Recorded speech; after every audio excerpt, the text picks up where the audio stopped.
vaste question, la nature en région bruxelloise, c'est tout. C'est tout, en fait, c'est vraiment tout.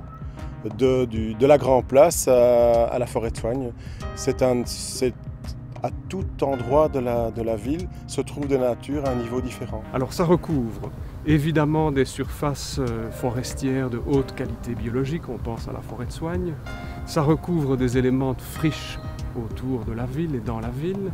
Ça recouvre des petits jardins urbains, des espaces verts d'îlots, des parcs beaucoup plus gérés par l'administration. Ça recouvre des arbres d'alignement, des façades fleuries, etc., etc. Donc c'est extrêmement diversifié et c'est ce qui en fait l'intérêt, je dirais.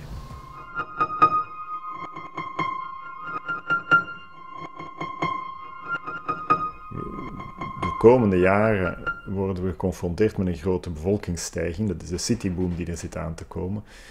Waardoor we een heleboel problemen gaan kennen op vlak van mobiliteit, op vlak van de druk op de openbare ruimte, op de levenskwaliteit. We gaan moeten verdichten, we gaan moeten dichter op elkaar bouwen.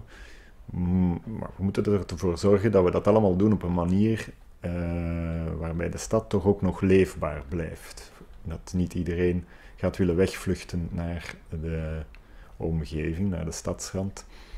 We gaan ervoor moeten zorgen dat we allemaal een beetje inleveren, maar toch aan levenskwaliteit kunnen winnen liefst. En dat doen we onder meer door de ruimte die we nog over hebben te vergroenen en creatief om te springen.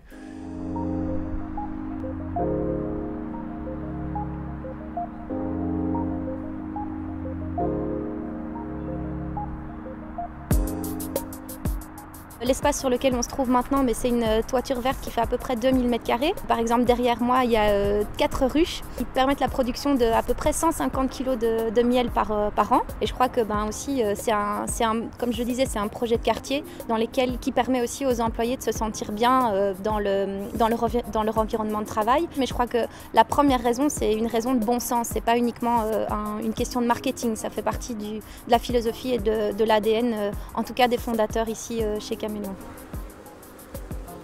On a montré qu'il ne suffit pas qu'il y ait des arbres ou de l'herbe, donc de la verdure, mais que la qualité de ces espaces verts, mesurée en termes de nombre d'espèces de plantes, nombre d'espèces d'insectes, nombre d'espèces d'animaux en général, cette qualité des espaces verts est reliée, est un déterminant du bien-être, de la santé et de l'état psychologique général de la population.